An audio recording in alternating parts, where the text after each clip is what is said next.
Creation of the God, de quoi s'agit-il? Le suspense est à son paroxysme. Je vais mettre un petit peu de bande-annonce, comme ça on va se rendre compte de l'objet cinématographique de quoi l'on parle. De quoi parle-t-on en parlant de Creation of the God? Je vous mets, hop, comme ça on sait à peu près un petit peu de quoi il en retourne. Est-ce que ça marche si je fais ça? Ah non, c'est pas ça. Si, c'est bon. Comme ça, on aura 2-3 images pour se rendre compte de la chose. C'est une sorte de blockbusters du cinéma chinois, comme on en fait peu, et il se trouve qu'il est diffusé en France seulement 2 jours, c'est-à-dire ce samedi, ce dimanche, 10 et 11 février, comme ça avait été fait pour Godzilla, qui était sorti seulement 2 jours, histoire de faire une sorte de sortie exceptionnelle, d'événementialiser la chose. Là, c'est la même idée. Peut-être ressortira-t-il plus tard. Je ne sais pas, en fonction de si les gens y vont ou pas. Donc, il faut y aller. C'est maintenant ou c'est jamais. Je pense que les gens qui verront ça sur YouTube, ce sera déjà trop tard. Ce sera déjà finito.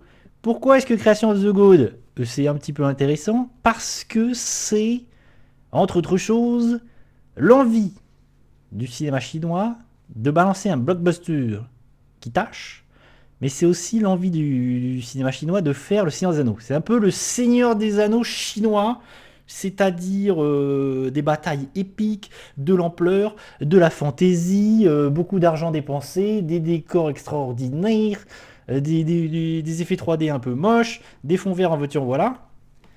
Et ils ont envie de faire le Seigneur des Anneaux, la trilogie du Seigneur des Anneaux en Chine, mais on se retrouve plutôt avec la trilogie du Hobbit. Cela dit, moi j'aime bien la trilogie du Hobbit. Elle a ses défauts, elle a ses problèmes, mais je l'aime bien quand même. Peter Jackson, je l'aime bien. Voilà, le Seigneur des Anneaux, chef-d'œuvre, à nul autre pareil évidemment, et je ne vais pas bouder mon plaisir. Il se trouve que il y a des hauts, il y a des bas dans le film, mais il se trouve que je ne boude pas mon plaisir devant la proposition épique et devant le blockbuster d'Heroic Fantasy entre guillemets, parce qu'on n'en a pas tous les 4 matins, des fresques épiques comme ça d'Heroic Fantasy qui veulent se mesurer au Seigneur des Anneaux, donc ça fait quand même un petit peu plaisir. De quoi est-ce qu'il s'agit? Il se trouve que c'est un énorme succès, c'est pour ça que ça arrive évidemment en France et en Europe, c'est que c'est un énorme succès en Chine, c'est beaucoup d'argent investi, c'est 415 millions de dollars de budget, investi pour 3 films. C'est pour ça qu'on parle beaucoup de... Je vais remettre la bande-annonce. C'est pour ça qu'on parle beaucoup du Seigneur des Anneaux chinois, c'est parce que l'idée elle est là. C'est-à-dire que ils ont filmé les 3 films back-to-back, 415 millions de dollars de budget, ce qui est énorme. C'est 18 mois de tournage, ce qui est faramineux pour faire une petite comparaison. Genre le tournage du Seigneur des Anneaux, 3 films back-to-back, c'est 14 mois. Là, cette fresque chinoise mythologique, c'est 18 mois. Donc c'est assez énormissime. C'est beaucoup d'argent investi. C'est voilà, ça a envie d'être le blockbuster paf qui explose les frontières. Et il arrive, puisque le cinéma chinois arrive très rarement dans nos frontières, à passer les frontières et arriver en France. Et ça fait plaisir de voir ce genre de choses. Ça fait plaisir en fait de voir de plus en plus de cinéma chinois, cinéma indien, cinéma japonais évidemment, hein, qui nous arrive. Et ça c'est quand même une bonne chose. Donc moi je vois ça, je me dis bon, même si c'est que 2 jours, j'essaie d'y aller parce que c'est quand même un événement d'avoir ça dans nos salles en France. Et j'ai pas boudé mon plaisir. De quoi ça s'agit? En fait, c'est adapté d'une légende chinoise, donc que nous en Occident on connaît assez peu, qui s'appelle l'investiture des dieux. Et j'imagine que c'est une légende qui a été adaptée beaucoup de fois, que ce soit en jeu vidéo, que ce soit au cinéma, que ce soit en série télévisée en Chine.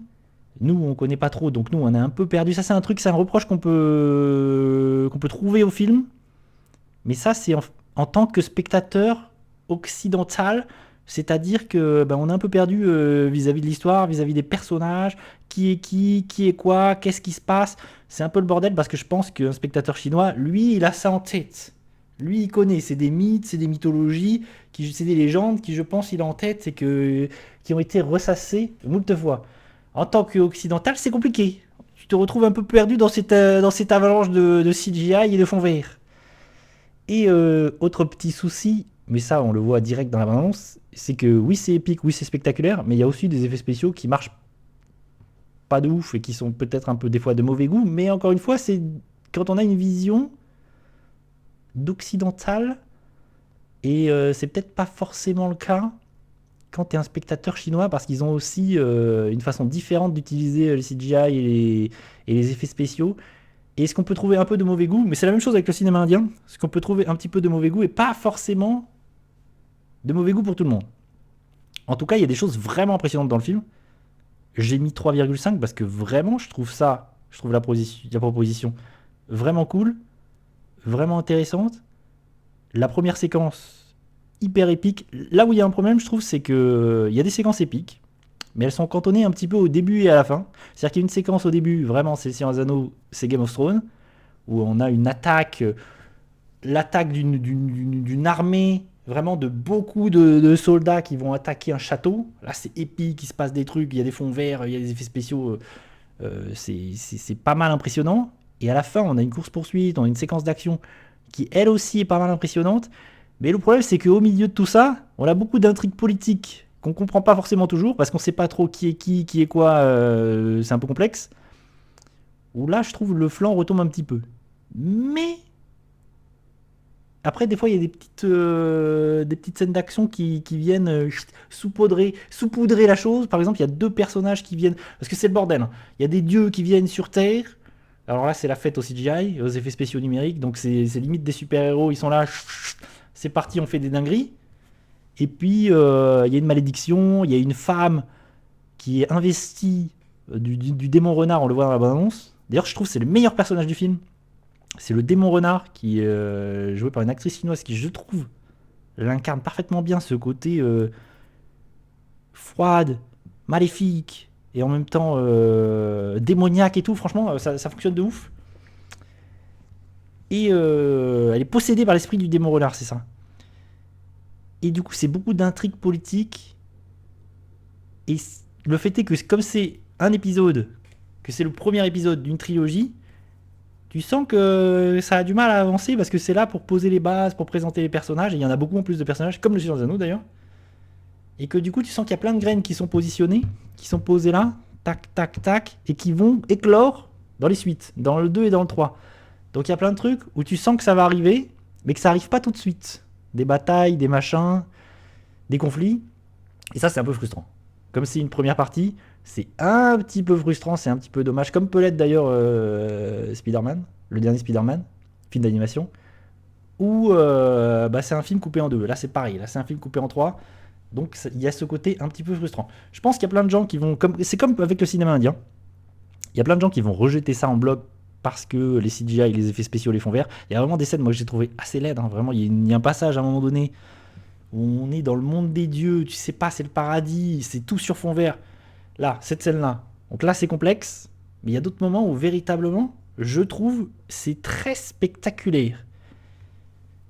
Cela dit, quand je parle du Seigneur des Anneaux aussi, c'est que vraiment, littéralement, il y a cette envie de produire quelque chose de cette ampleur-là, et vraiment, tu sens qu'aussi il y a cette envie de faire de faire corps aussi avec la mise en scène de Peter Jackson, c'est-à-dire vraiment l'ampleur. Tu sens que la caméra elle virevolte. Chez Peter Jackson, la caméra elle virevolte, quoi. Vraiment, ça bouge beaucoup, c'est beaucoup de mouvements de caméra, c'est toujours à la fluidité, et tu sens qu'on essaye de reproduire cette chose-là, même qu'à certains moments, il y a littéralement des moments où c'est des scènes du Seigneur des Anneaux. Il y a un moment donné, un personnage qui va tomber, un personnage important qui tombe de son cheval, qui tombe dans un ravin, dans l'eau, et qui est du coup récupéré par son cheval, qui monte sur son cheval, et son cheval va l'amener à sa destination. C'est littéralement Aragorn qui tombe et qui est ramené par son cheval.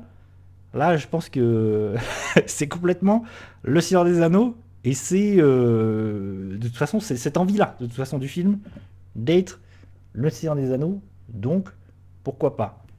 Ça n'arrive jamais à la folie visuelle et au génie du Seigneur des Anneaux. Mais personnellement, je suis curieux de voir la suite. J'ai pas boudé mon plaisir, je l'aurais dit. Je pense que si vous êtes curieux comme moi, c'est un film à aller voir, surtout si vous avez envie de voir un truc un peu spectaculaire, de fantasy, qui en envoie un peu plein les yeux. Parce que tu sens que vraiment le budget, tu sens que ça a mis... l'argent, tu le vois quand même pas mal à l'écran. Je trouve la photographie pas mal d'ailleurs, c'est plutôt joli visuellement, au niveau de la photo. Et vraiment, je pense qu'il faut pas... c'est là que 2 jours, donc il faut pas rater ça dans les salles françaises.